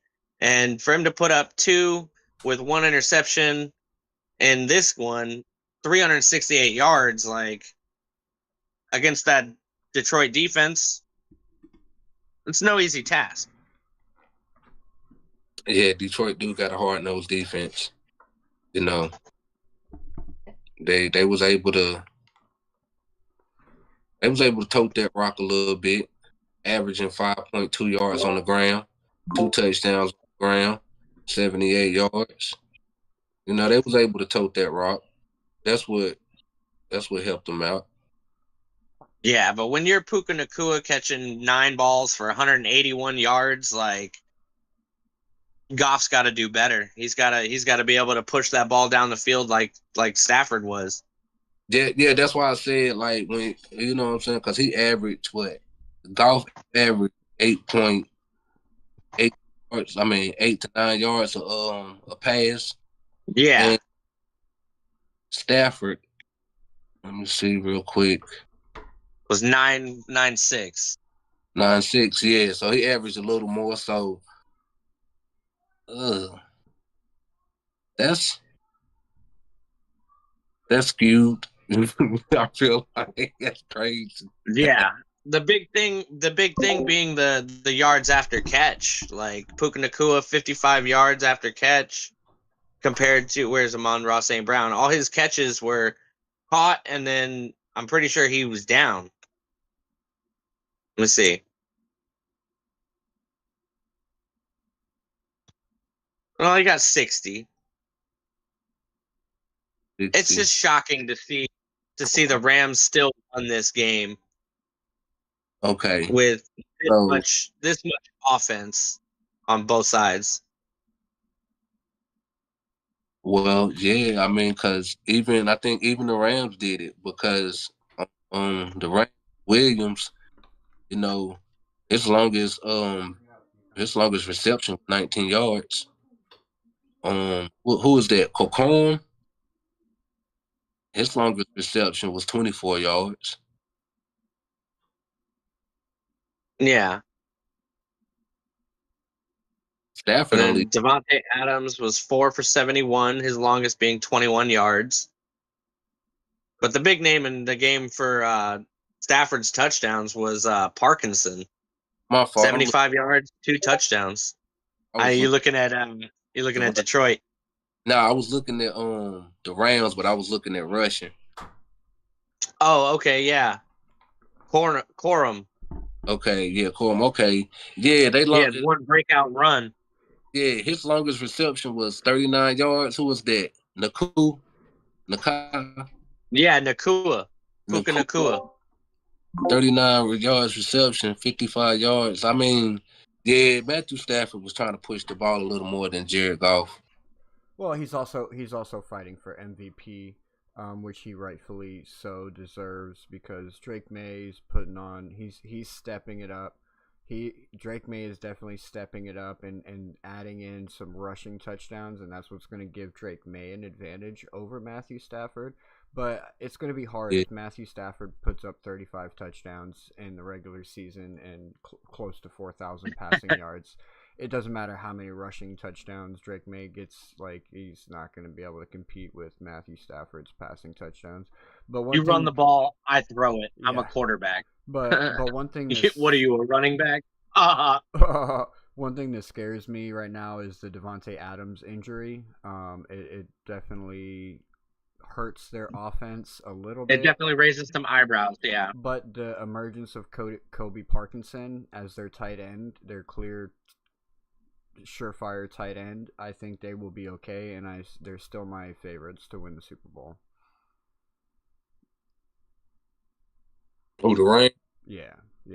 The Rams. Clearly, they're too complete of a team right now for me to say anybody's going to beat them unless it's the Dolphins. But we have to make it to the Super Bowl in order for me to say that. So I'm saying they're going to win it all the way.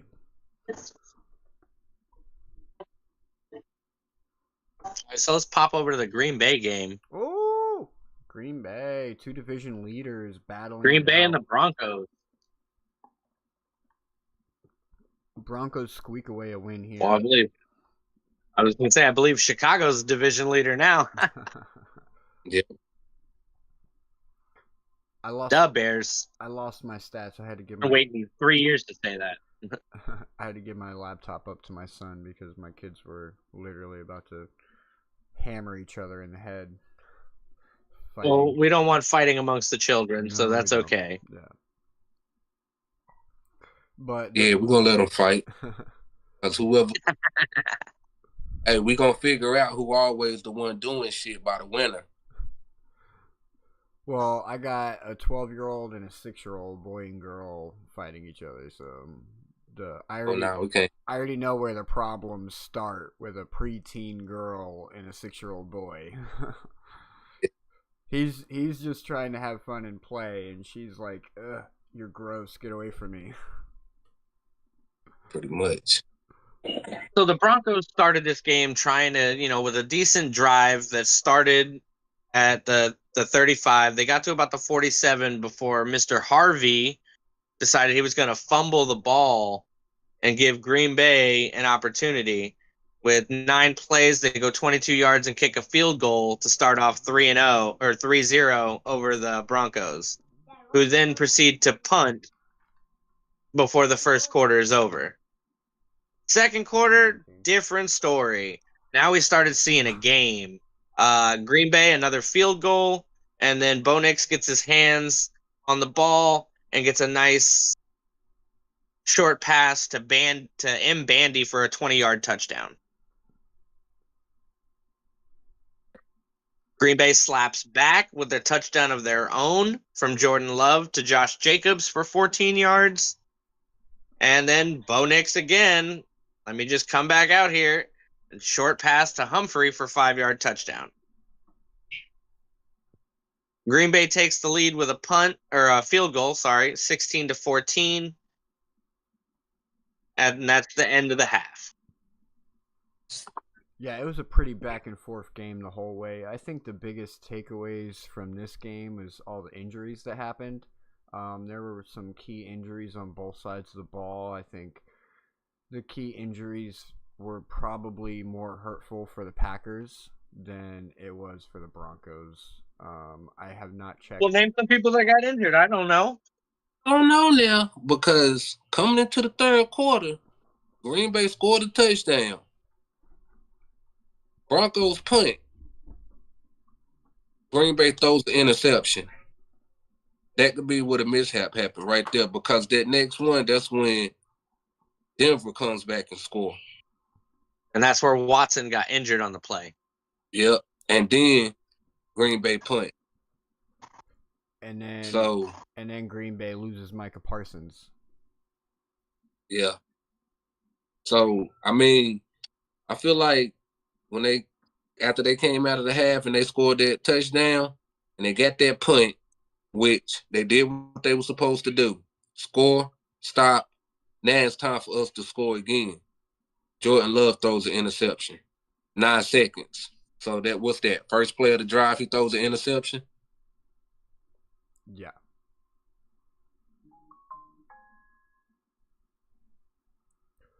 So the Broncos defense, is pretty on par with the Houston Texans defense. I think the Houston Texans kind of have the upper hand there a little bit, just slightly have the upper hand on the Denver Broncos. But I feel like the offense is more well-rounded with the Denver Broncos than the Houston Texans. So given the question that I asked you earlier, would you take Broncos or Texans as your favorite? Similar teams. I'm still going with Houston. That's a good one though, but I'm gonna stick with Houston. Okay. That's a good one. What about you, Waffles? That's compelling. I don't know, man. Denver's been known but they put up so many problems here. The end of the game, just turnover on downs, turnover on downs, turnover on downs, turnover on downs. So it's like, I want to say Denver's defense is a little better.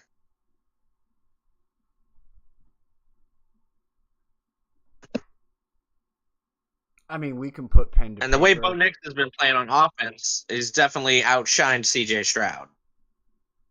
I can give you that. They both kind of have a threat in the run game. They both can distribute the ball to their number 1 and number 2 wide receivers. And I'm kind of on the Broncos side of the ball too, because I feel like their run game is a little bit more solidified right now than the Houston Texans. But if the Houston Texans can get Joe Mixon back for the playoffs, then I would be heavily lean towards the Texans over the Broncos. It sounds like a Bowl matchup to me. Or at least the Yeah, AFC because the Broncos' run Championship. game doesn't look too hot in this game, other than, Harvey's 19 attempts for 65 yards and a touchdown, but is averaging 3.5, with his longest of 8. And a fumble, of course. Can't forget about that fumble. Cost you points. Cost me points. Yes, it did. Yes, it did.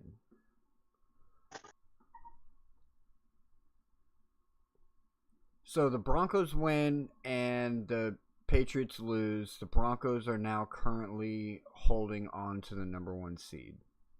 So that's that in the AFC side of things. Green Bay loses, so they lose the lead in their division. They're still in the playoffs, but they're not leading their respective division at the moment. So we'll see how it goes. And with them losing Christian Watson and Micah Parsons, it's not good. Not looking good for Green Bay. I mean, the Christian Watson doesn't hurt as much as Micah Parsons does, because they have tons of options in the passing game. So it's like, okay, we have 1 down, but we still have 5 more. So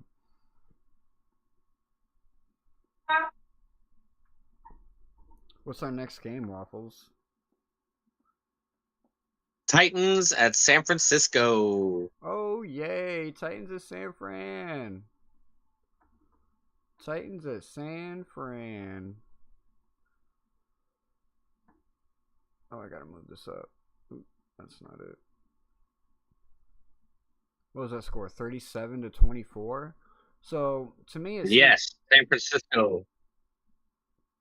To me, it seems like Tennessee Titans are figuring it out. Is that what this is? Well, I mean, when Tony Pollard goes off for 104 yards with a touchdown, it makes it a little easier for Cam Ward to throw 2 of his own on 18 completions with 170 yards. They were able to maintain a kind of a back and forth and keep the ball in an even slot as far as running and passing. Obviously, it wasn't enough to overcome the 49ers, with Brock Purdy throwing 3 touchdowns on 295 yards. They didn't have to lean too hard on McCaffrey, even though he got 22 attempts for 73 yards and a touchdown of his own. The longest rush of the game was honestly Brock Purdy with a 26-yard run.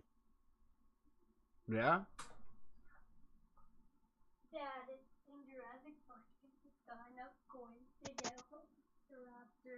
Oh, nice. Nice. Him and his dinosaurs. It's so crazy. Yes, sir. But Yeah. George Kittle still looking like a powerhouse. 8 receptions for 88 yards and a touchdown on 9 targets. Longest being 24 yards and 78 yards after the catch. So, like, this man, you got to tackle him immediately or he's going to go. Yeah. In San Fran did supposed to do those. I agree with it. I mean, That's too bad. team Like and subscribe anyways. and, Like and subscribe anyways. close than expected or like, but all in all, ain't my fault. Yeah, they came and handled business. Where does that put the San Francisco 49ers at right now in their division?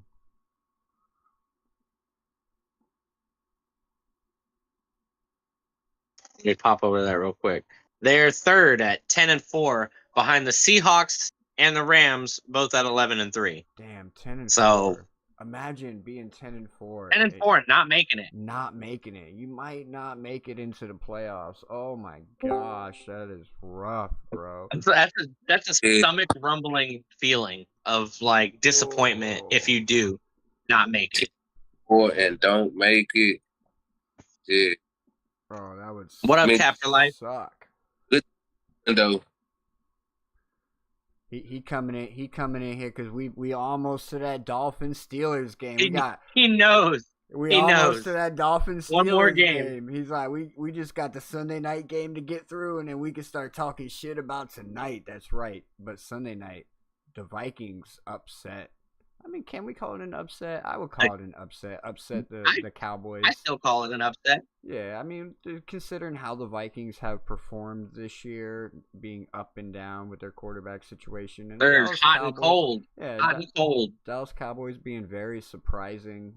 Definitely playing good football for the most part, but they didn't play good football yesterday or last night. But they did have a nice little kick. I'm about to throw that up for you guys before we jump into it. They had a nice little fake kick that is really intriguing, and I'd like to see it a little bit more. You guys, if you guys want to check it out, you guys are going to have to jump onto the YouTube stream to see it. Dropping right now. I do want to say, though, the Dallas Cowboys are sitting at 6-7 right now. Yeah. It's for the kids. Everybody that we didn't need to win won yesterday.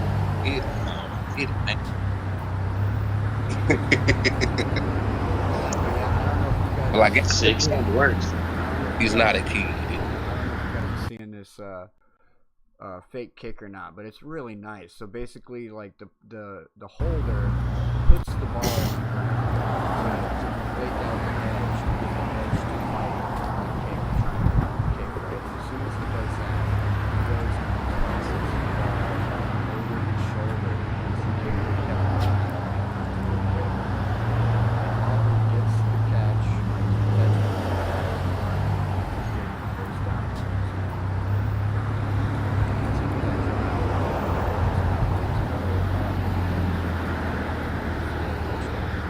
Game basically, so it was really nice to see. I don't know if y'all saw it or Some not. trickery. Yeah, Some college trickery. some college trickery. That's right. We saw it once earlier this year. UCLA tried it, but it did not go well. Failed. It failed. You saw that Failed video I sent horribly. you? You saw that video I sent you? Yeah, they ran it all the way back for a it- touchdown. Yeah, it got returned, and it was a touchdown in the other direction. So definitely a tricky play to Not the use. way they drew it up.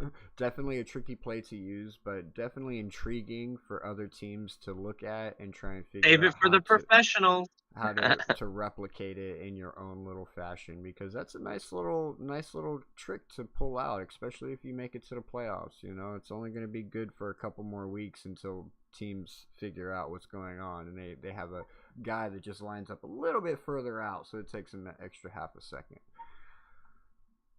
And he even had the option to throw for if the edge rusher came at him, he could just toss it right over his head for the touchdown. Yeah, for sure. So it was nice. It was definitely nice. But the Dallas Cowboys lose to the Minnesota Vikings. Any stats that stand out? 26-34.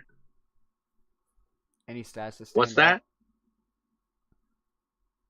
Like JJ McCarthy, maybe? I mean, Dak threw for almost 300 yards and no touchdowns. That's a stat worth talking about. Their touchdowns all came from the rushing end. Javonte Williams and Davis. So CeeDee Lamb 6 for 111. George Pickens real quiet on this game. 3 for 33.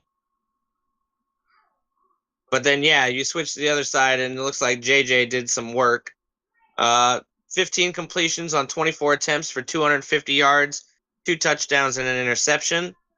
Aaron Jones doesn't look like they did too hard on the ground, honestly. Longest run was 16. He got 34 yards on 12 attempts.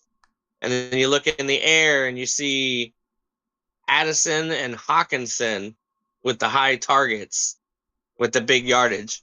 Addison got a 58-yard catch. He ended up getting 2 catches for 66, tying Hawkinson, who had 4 catches on 5 targets for 66. So he's figuring it out. Maybe he'll Other than be. that, Maybe he'll yeah, be a let's say good nothing quarterback. really stands out though. Maybe he's still got hope for him. Maybe he'll still be a good quarterback, but that'll be for next year, right? Because this year it's already done for the Minnesota Vikings. Yeah, it's a wash for the Vikings now. At 6-8, the bottom of the division underneath Detroit, Green Bay, and Chicago. Yeah, it's a tough fucking division, man. That's probably right now. That's probably, I don't know. The Rams, Lions, Seahawks division is pretty tough too, right? Or no, the Seahawks are in. Yeah. Seahawks and the Rams are sitting on top with no chance really for the bottom 2. Yeah. Woo! So that was your Thursday through Sunday football, ladies and gentlemen. Can you believe it? I told you it was exciting. I fucking told you it was exciting. Jesus. Bro, there was so much stuff to talk about, so much stuff that happened, and it's not over yet. It's not over yet, ladies and gentlemen. Put your fins up in the chat because it's Monday night and we got the Dolphins. Dolphins set to take on the Pittsburgh Steelers tonight. And it's going to be a good one. It's going to be cold. It's going to be chilly. There might be snow. And it's going to be a running, ground and pound type of game. And that's what the Miami Dolphins are going to have to do if they want to win this game. We're going to have to control that clock. And we're going to have to ground and pound the heck out of that rock. And control it. And make sure it's our tempo. Our tempo in the Steel City. Not their tempo. We can't let Aaron Rodgers go out here and control the flow of the game. Mike McDaniel's got to draw up a perfect script. I got Ollie Gordon getting a touchdown tonight. I got Ollie Gordon getting 50 yards. I got Devon A-Chain getting 50 yards. Go ahead, Cap for Life. Come on back up here. Let's talk Dolphins football tonight, ladies and gentlemen. Because we need a big win.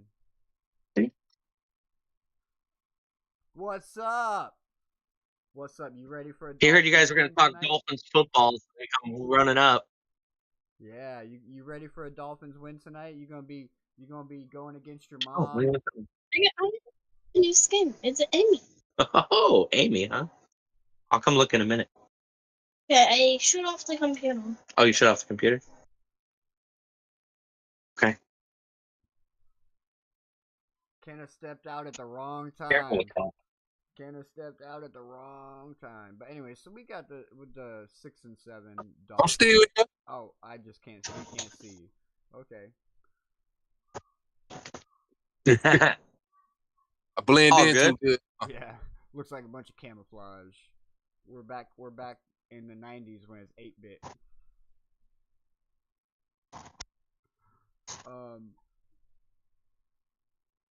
AFC EastieBoys. Waffles going for the Steelers. I don't think so.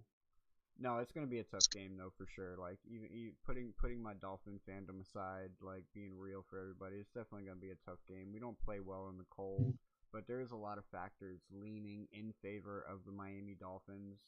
For one, the first factor leaning in favor of the Miami Dolphins is Chris Berman already said we win. Thursday night he already said we win. And Oops.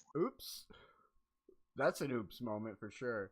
And then another factor, Said it right. oops. Another factor is definitely the TJ Watt factor, right? We discussed this. Me and Kenna, we talked about this on Him Saturday. not being in the game, yeah. We talked about this on Saturday. It does make the Steelers defense seem a little less inclined to be trying to do them psycho sacks on Tua. Well, I don't know if you were there or you were listening on Saturday or not, but like the Steelers are 1-11 without TJ Watt. They allow 28 points per game, 380 yards per game. They've allowed 26 touchdowns and only 6 interceptions in all 12 games that they've played without TJ Watt. But Well, that's like taking the captain of the defense out of the team and then saying, go on out there, guys, do your best. You know, like somebody else has got to step into that role and own that defense and tell them other boys what they need to be doing. And if they can't find that someone, they are going to struggle. Mike Tomlin and the Pittsburgh Steelers are 12-0 at home on Monday Night Football, so something has got to give. Who are you going for tonight? Miami Dolphins or Pittsburgh Steelers? I fucking told you. Told you. Actually, Dolphins. Oh, okay. He healed my heart instantly. Give this boy a terrible towel. He broke my heart and healed it in just like 5 seconds. Speaking of football, in Jurassic Blocky, there's 2 skins for the Pyroraptor, an eagle and a raven. Oh. Speaking of football, in Jurassic Blocky. Speaking of football,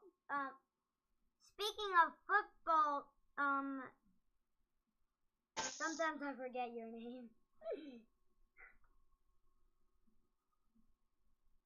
Waffles? Is that who you're talking to? Speaking of football, Waffles, in Jurassic Blocky, there's 2 skins for the Pyroraptor. Speaking of football, in Jurassic Blocky. Why do you have to be mean? Alright. Because the two skins for the Pyroraptor in Jurassic Blocky is an eagle and a raven. Alright. Alright, guys, that was fun. I can do that Minecraft wave. Who are you going I can for? do that Minecraft wave. No, that's not how you do it. It's like this. Yeah. Papyrus. That's dads in football. You said a pirate? Papyrus. Okay. That's dads Actually, in no, football no. for you, ladies and gentlemen. Next. Get out of here. You're fired. What? Get out of here. Knife? What are you talking about, knife?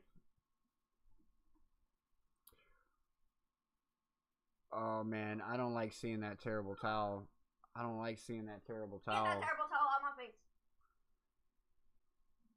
Don't make my hat fall off. Hands up, don't shoot.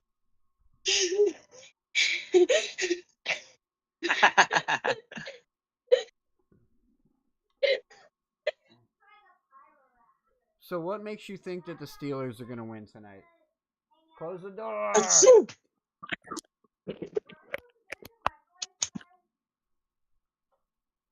Because old man Winter is going to be out there on the field with Rogers. And he's going to be making sure the sushi is cold and Tua frees up. They're going to try to funnel everything through H-hand so that Tua's cold arm doesn't have to be out in the breeze too much, which is going to be a problem. Well, might not be a problem, but it all depends on the Steelers' curtain. Will they raise the curtain, or will it fall to the Dolphins? You know what I think? What you think, Kenna? Let's hear it. What you think?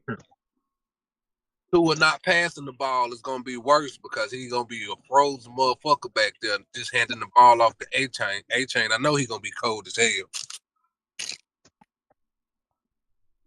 Well, I think we are. H-Chain gonna be like, "Coach, it's cold out there. I don't wanna run no more. I wanna go back to the locker room. Nah, I'm A-Chain fake an injury." A-Chain gonna ball. Yeah, he's a professional. Like, he's not going to be out there talking about, oh, it's cold. He's going to be out there like, feed me, Seymour. Actually, Hey. I changed your name to Seymour. Actually, I love the fact of A-Chain playing, but I don't think he's going to ball.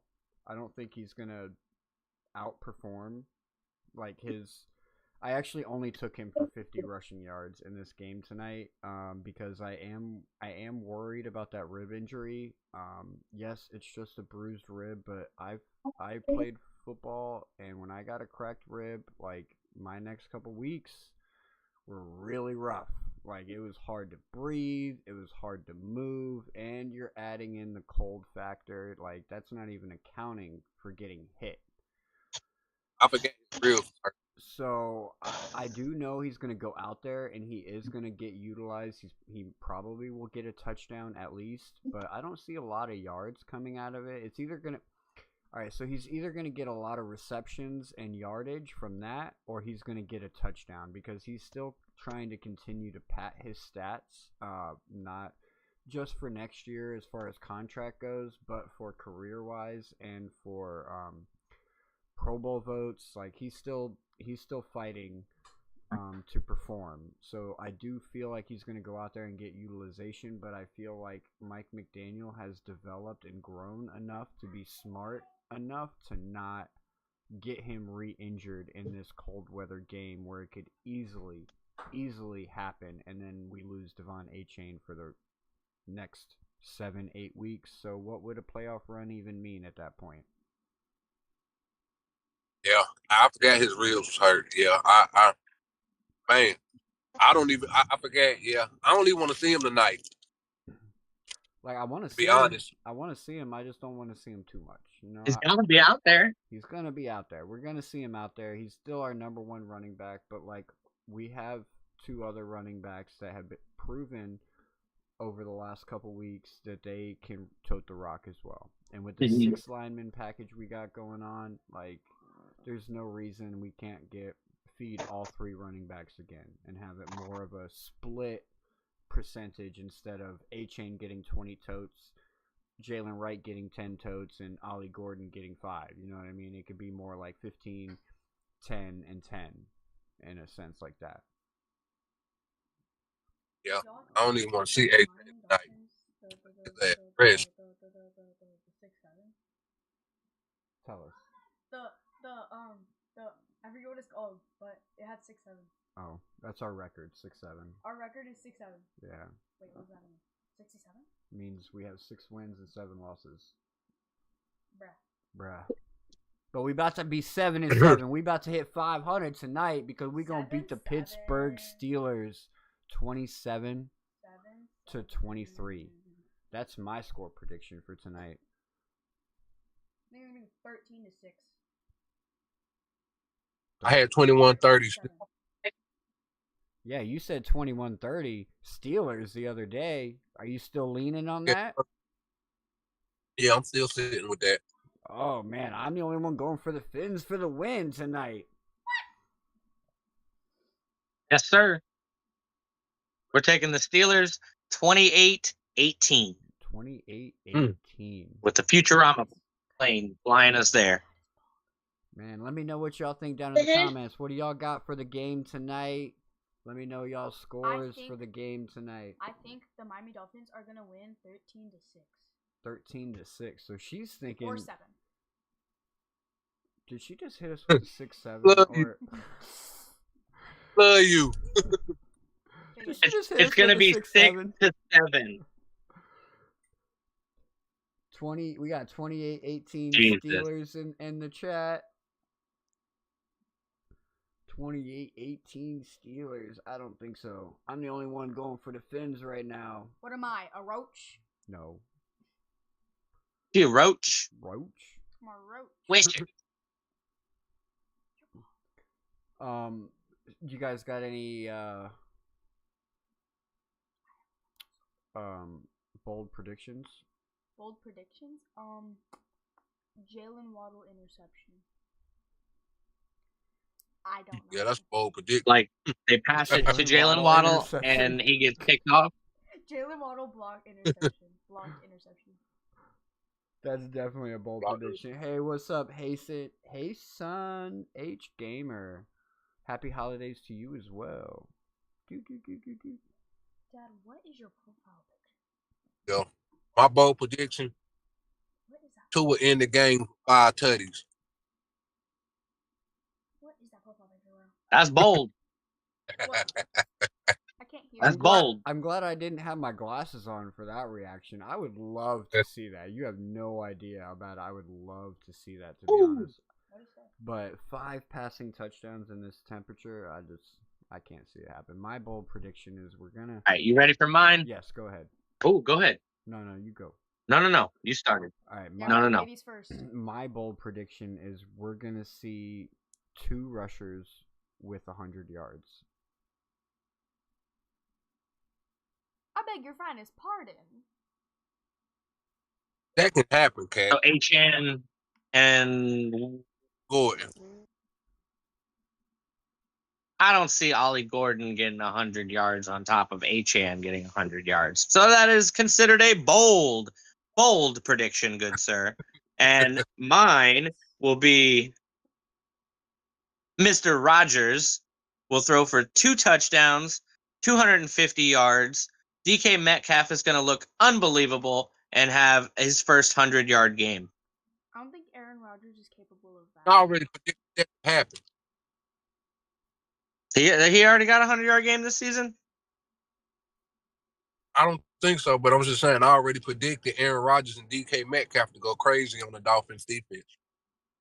Let's go. I'm with that. I hope not. I hope our defense continues to pass rush and do a great job at rushing the passer and not allowing Aaron Rodgers to go off, because that is going to be the key to our victory, is controlling Aaron Why am Rodgers. I nodding along? I don't agree with you at all. Yeah. Playing discipline, yeah. He's used to playing in the cold, man. He is. Mm-hmm. His bones are a little thinner than they used to be, though. And that's why I feel like that's the key to our victory. We gotta control him. Don't worry so much on the run. Like, let the run be the run, and focus on containing the quarterback, and we'll win this game. I don't know, Cat. Do you trust our linebackers' eyes to stay disciplined if we let the run be the run?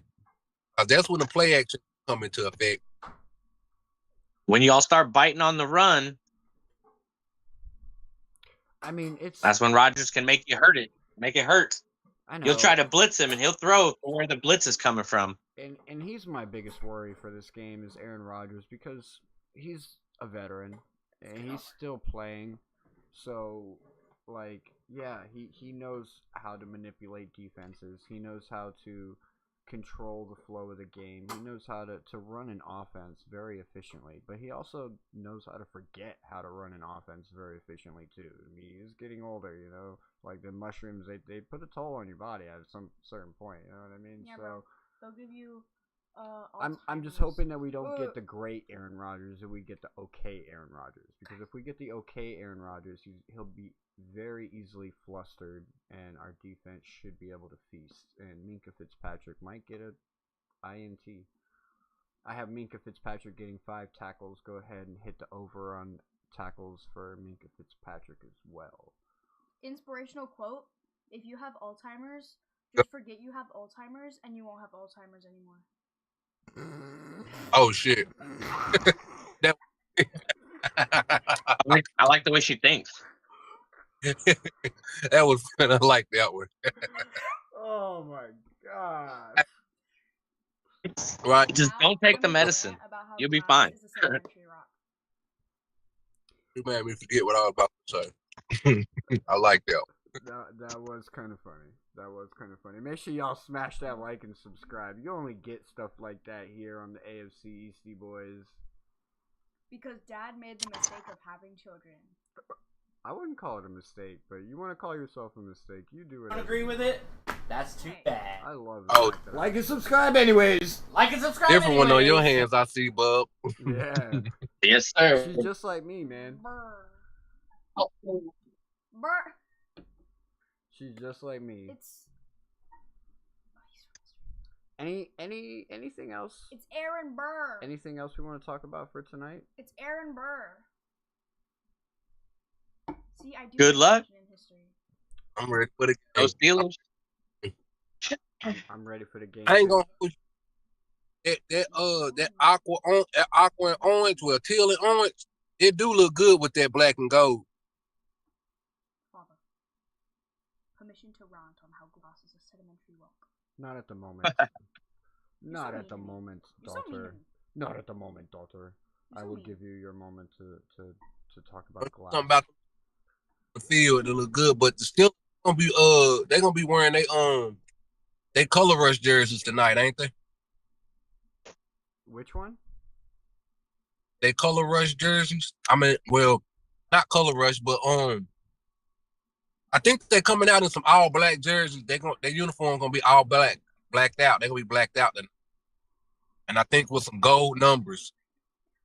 I like the Bumblebee jerseys that they had earlier in the season. I'm not gonna lie, a lot of people didn't like them, but like I'm a fan of Transformers and I'm a fan of Bumblebee, so it was like for me, I was like, oh, that's kind of cool. To be honest, it did look weird. Don't get me wrong, like it looked weird, but like I thought that concept was really cool. Yeah. That would have been cool if they would have had the whole uniform look like a beehive or something. I mean, it wasn't any worse than the Jets rivalry jerseys having manhole covers on their shoulder pads. Like the epitome of shit. Gotham City. Hey. Yeah, okay. Go find Batman. You need him. That's literally what they were called, right? Gotham City. There was a Gotham City themed or whatever. So I just thought it's weird. Why choose manhole covers like to represent New York City? Like that doesn't make sense. You don't make sense. I don't make sense sometimes, but it's okay. I run with it. We roll with it. You never make sense. I don't need to make sense because I make dollars. That's how we roll. So, ladies and gentlemen, we're going to have a nice game tonight between the Pittsburgh Steelers. It kicks off in about an hour and a half or so. So I can spend that hour and a half ranting about how glass is a sedimentary rock and then scare away all the viewers. Or not. We could talk about the Dolphins Cancer Challenge. We can talk about how you can hit that link and you can go make a donation because we're raising money, as much money as we can for cancer research. That's right. Yeah, for every $500, I personally will be running a mile per $500 every single day, all the way up until the 5K. Let me speak and let me run through it before you cut me off. Gosh, you're so... Yeah, so hit that link, go make a donation. There's no donation too big or too small to make a difference. Waffles, what are you doing? When we're trying to fight cancer. We also having fun with my spotlight. His spotlight that you could probably find on Charlie's Choice Collectibles, or you could find something similar to it on Charlie's Choice Collectibles. Go ahead and hit that link and go check it out for sure. If you want to be blind. Police. He's got all kinds of deals going on. He's got all kinds of deals going on through the end of the season. Oh, I also forgot to mention with that DCC, I added that Joey Porter jersey back into the running. So anybody that makes a donation non-anonymous between now and January 15th will be entered to win that Joey Porter jersey you see at the top right of your screen. Who's Joey Porter? But of course, you got to be plugged into our Discord if you want to win. That way we can get a hold of you so we can send your winnings out to you. Yeah, guys. Join the Discord. Definitely join the Discord. Because, you can win big, like gambling at a casino. Only the real survive. Once plug your channel, man. Tell them where they can find you. Tell them to go smash that like and subscribe. He's busy eating right now. He's got a mouthful. He's always got a mouthful. And don't forget to hit that bell. Smash that subscribe button. Big back, big back, big back, big back. Yeah, my back. You're muted. You're muted.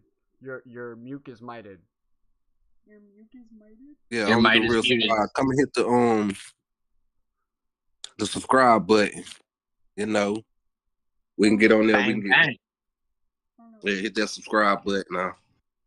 Lots of words right now with eating. He plans on running an open panel show similar to this one, or similar to Pete's Takes and stuff that you've seen in other areas. Basically, where you can get on and you can just sit and shoot the shit and talk football and life and things that happen, man. We all dads out here trying to make a living, trying to make better families and time for our kids.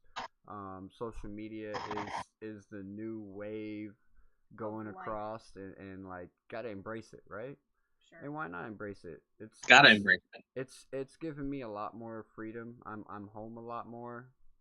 It's given me a reason to be home a lot more, and me being home a lot more, I'm around my kids a lot more. I mean, look, I got my daughter here, trying to get her into it, teaching her. I'm like super nonchalant, chat. Teaching her how to edit videos and stuff like that. So I know how to edit. I have CapCut. Support the dads. Dads supporting dads. Yeah, guys. Support my dad, or you don't get a cookie. No cookies for you. You ruined it, man. Oh, I did ruin it. Any last words, ladies All and right. gentlemen? Hey! I'm back now. Hey! Yeah, come and hit the subscribe button. Only the real survive. You know, we well, not only we talk football, we talk about fathers too. We talk about how to be a father. You know, the experience of a father. You know, just for the young kids out there that's becoming fathers. I guess Just another way to connect to the world. Yeah, don't dad like me. I'm a perfect example of how not to dad. Yeah, he doesn't like my sedimentary. That's enough. We all got a story to tell. Sedimentary rock, because I'm just so super sigma smart. No, I'm just kidding. I would consider myself an okay dad. I'm not the dad of the year, but I do my best to try and be there for my children when I can. Yeah, I was not around a lot. There was early in my kids' lives, I was not around a lot. I had to work 100-hour work weeks and like constantly just doing what I gotta do. That don't. Yeah, That don't count. Doing what we gotta do to get by. Like, I mean, there were literally times where I would send my wife and my kids to the fair, and I'd be working Uber driving just to pay for it. You know what I mean? So it's like, Yeah, but you was doing what you had to do. You know what I'm saying? So basically, you was still there. I was still, yeah. You was That's just how there. I always looked at it too, man. I was there in spirit, bro. It's like, yeah, I can't be there, but I would love to be there. But like, if I was there, none of us would be there. You know what I mean? So I'm gonna go out here, make this money so y'all can go enjoy it. And now look at it. Like the last 3 years we went to the fair, and it's like we've been able to do more every year. It's like we went to Disney this past year. You know, it's like investing that time, and now I'm getting time to spend time with the kids and enjoy the family life. And that's what I love about this YouTube stuff, bro. Is like it's like I said, It's giving all me. because he did YouTube. No, it's not. She's being dramatic now. It's just giving me the freedom to be at home more, so that Doing I can be YouTube around helps. It does. It does. Then why won't you let me become a YouTuber? I'm teaching you how to do it properly instead of. No, I don't need to edit. I'm not gonna be. Look, Like, Oh yeah, you do. I'm not gonna. look, take off the shackles. Plus, I know how to edit. Let me I'm loose. super sigma smart. I'm working on it. I'm working on it. I'm helping her. I'm actually helping her right now create like some kind of show. She's very artistic, so I had to like draw a bunch of characters and stuff, and we're gonna work on a little show, and I'm gonna teach her how to like do editing and stuff so she can create her own show. I'm doing all the animating. I don't think so. I got enough animating I work on for our own channel. By the way, I'm working on some intro videos for you guys, ladies and gentlemen. So don't worry, there's a lot of stuff coming from the AFC Eastboys over the next couple months. So make sure y'all are subscribed. Make sure y'all hit that notification bell. Just like the good old days, if we can get like, I don't know, like a bunch more subscribers, I'm gonna be forcing Dad to stream Danny's World. Even though nobody's gonna watch that. But it'll be super sigma fun. Hey, I'm actually pretty good at Dandy's World, okay? I'm actually pretty good. We literally only have Boxton and Tisha and Rudy, and you also have Toodles, but like, I got you Tisha. That's all I need. And Rudy. That's all I need. Anyways. Boxton is not all you need. Week 15, almost in the books, ladies and gentlemen. How did it make you feel, and how do you feel moving forward for the rest of the season? Let's go. I'm playing Block Blast. Let's go. Super skibbity. Okay. That's how I feel. All right, there's the link. So what you saying? There it is. There's the link. So make sure y'all smash that link and go subscribe to only the real survive around here. But we were saying, any last words? How do you feel about week 15 and how you feeling going into week 16? 16, 17. Well, up to this point in week 15 right now where we sit, I say we are sitting a little better than I expected. And if we can make a push into the playoffs, it'd be good for Mike McDaniel to save his job. That's 100. That's 100 right there. Go ahead and hit that little 100 emoji down in the chat. I feel it. I mean, honestly, we need too much help, which always is the case for the Miami Dolphins. In order to get into the playoffs, we need so much help because we need Bills to lose out, Houston to lose out, and Jacksonville to lose out, as well as us winning out in order to make it in. Not that it's out of the realm. Like a lot of maybes. Not that it's out of the realm of possibilities, but it's pretty far towards the edge. You know what I mean? It's like teeter-tottering right there on the edge of like, bloop, no more chance. You know what I mean? So I'm just excited that we've found an identity. And we could go into next year, even knowing that we have a bum quarterback, we can go into next year knowing that we have an identity. And it doesn't mean that we have to rely on our quarterback. It means that we can still win games despite the bad quarterback play we might have.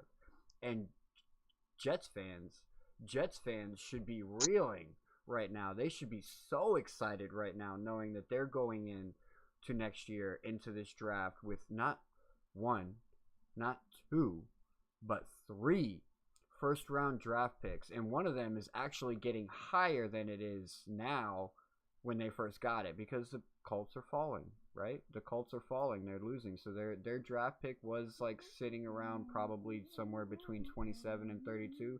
Now they're looking close to like a 22, you know? The Dallas Cowboys lost another game. They're falling. They're falling. So the Jets. And they still bummed. They're going to do what paper planes do, crash. I don't think so. I think we're going to do what we do every year. We're going to blow the draft. And deal with rookie quarterbacks next season that we can't protect.